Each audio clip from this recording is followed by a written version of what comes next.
दलितों का दिल बदल गया, एक बड़ा सा क्वेश्चन मार्क भी है, क्योंकि सियासत में भले ही यह कहा जाता हो कि दिल्ली का रास्ता उत्तर प्रदेश से होकर गुजरता है, लेकिन यूपी के गढ़ को जीतने के लिए दलित वोट बैंक की अहमियत से भी इनकार नहीं किया जा सकता। और 2024 के मुकाबले के लिए तमाम राजनीतिक दलों ने दलित और पिछड़ों पर फोकस किया है, लेकिन 24 के लोकसभा चुनाव में दलित वोट बैंक ने बड़ा सस्पेंस तैयार कर दिया है। और इसकी बड़ी वजह है मायावती की पार्टी बीएसपी का कमजोर होना और अखिलेश यादव का पीडीए वाला फॉर्मूला।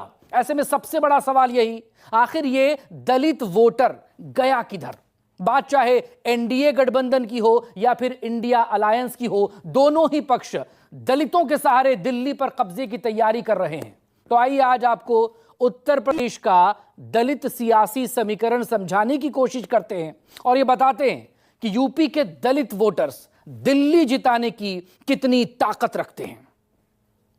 18वीं लोकसभा का चुनाव अपने आखिरी दौर में है और यह चुनावी चकल्लस में चंद दिनों का मेहमान है।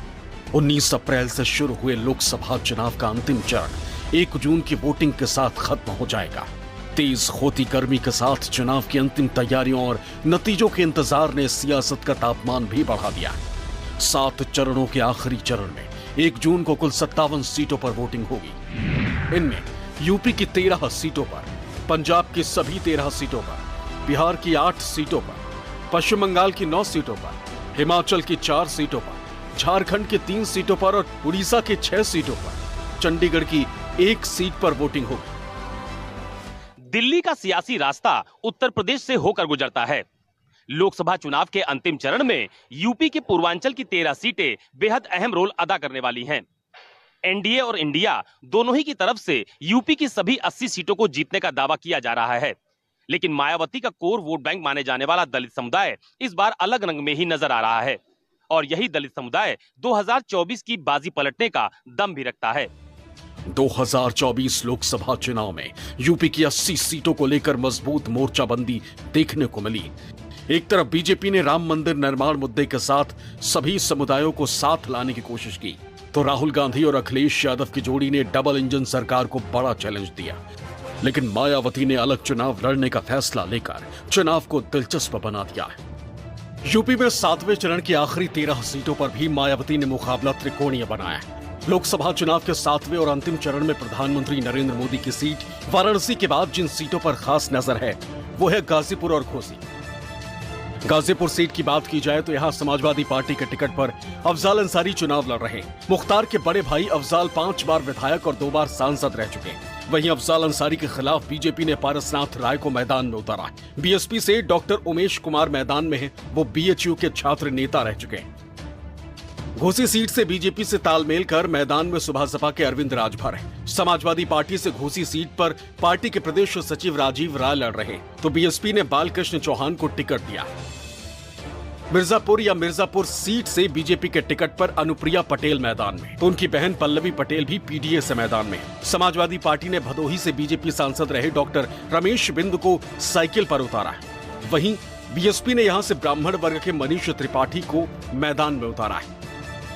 गोरखपुर से फिल्म अभिनेता रवि किशन मैदान में है, उनके विरुद्ध इंडी गठबंधन ने अभिनेत्री काजल निषाद को उतारा है, जबकि बीएसपी से जावेद सिन्नानी है। कुशीनगर से विजय दुबे बीजेपी से हैट्रिक लगाने की उम्मीद में है, जबकि उनके सामने सपा से अजय प्रताप सिंह है। अजय सैंतवार समुदाय से हैं। चर्चित नेता स्वामी प्रसाद मौर्य इस सीट से लड़कर कुर्मी सैंतवार बहुल इस सीट की लड़ाई को त्रिकोणीय बनाने में लगे। देवारिया को ब्राह्मण सवर्ण बहुल सीट के तौर पर देखा जाता। यहां से बीजेपी ने शशांक मणि त्रिपाठी को मैदान में उतारा है, जबकि उनके सामने कांग्रेस के अखिलेश प्रताप सिंह हैं। बीएसपी ने यहां संदेश यादव को प्रत्याशी बनाया। महाराजगंज में 6 बार सांसद रह चुके पंकज चौधरी बीजेपी से लड़ रहे हैं और उनके सामने कांग्रेस गठबंधन से वीरेंद्र चौधरी विधायक भी हैं। बीएसपी ने यहां भी मुस्लिम प्रत्याशी के तौर पर मौसमे आलम को उतारकर गठबंधन की राह कठिन बना दी। बांसगांव से कमलेश यादव को बीजेपी ने प्रत्याशी बनाया है। उनके सामने इंडी गठबंधन से कांग्रेस ने सदल प्रसाद को उतारा है।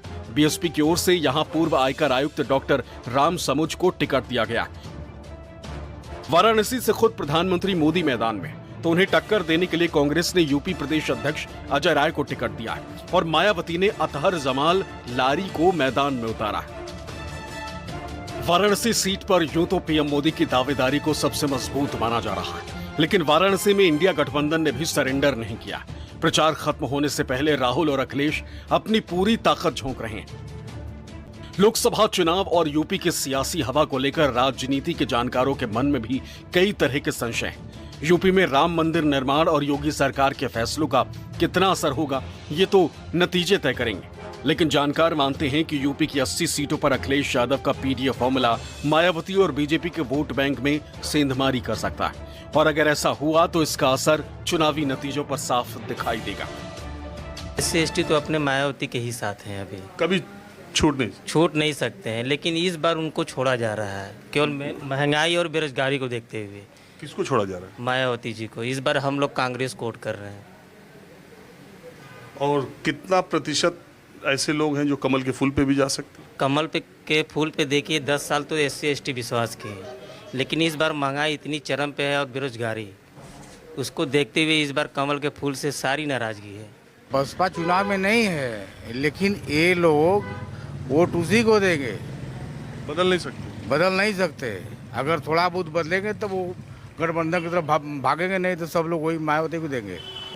तो हम लोग दे ही, वो नहीं कि दे रहे हैं, चाहे जीते चाहे हारे।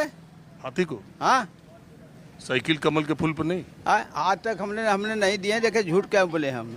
हाँ, जो है तो हम सच्चाई कर रहे हैं कि हम लोग दिए हैं तो अपने हाथी पर दिए हैं।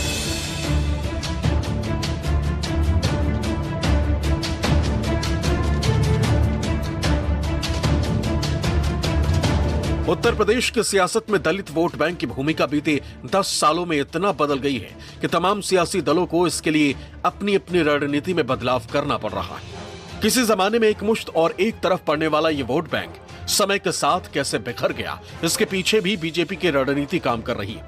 उत्तर प्रदेश की सियासत में 40% से ज्यादा की ताकत रखता है पिछड़ा वर्ग, और इस 40% वोट बैंक में करीब 21% की गिनती दलित वोटर्स की है। 2007 तक दलित वोटर मायावती के साथ मजबूती के साथ खड़ा था। यूपी की सियासत में 2012 से दलित वोट बैंक में टूट की कहानी शुरू हुई और 2014 में बीजेपी ने सूबे के बहुत बड़े दलित वोट बैंक पर कब्जा जमा लिया। ताजा आंकड़ों के मुताबिक 66 उपजातियों वाले दलित वोट का बड़ा हिस्सा बीजेपी के साथ है। अखिलेश यादव की नजर बीएसपी के वोट बैंक पर है, जिसे साधने की कोशिश 2019 के चुनाव के बाद से कर रहे हैं। अखिलेश ने इसी फॉर्मूले को आजमाया 2022 के विधानसभा चुनाव में। मुस्लिम वोट बैंक गोलबंद होकर समाजवादी पार्टी के खाते में गया। कुछ दलित वोट बैंक में भी सेंधमारी हुई और इसका सीधा नुकसान बीएसपी को हुआ। आपको बता दें कि यूपी में 300 विधानसभा सीटों पर दलित वोट निर्णायक भूमिका में। पूरे उत्तर प्रदेश में करीब 21% दलित वोट बैंक है। ये वोट जिधर जाता है उसकी जीत तय हो जाती है। 2007 में ये वोट बीएसपी के खाते में था, 2012 में समाजवादी पार्टी के खाते में और 2017 के बाद से बीजेपी के खाते में।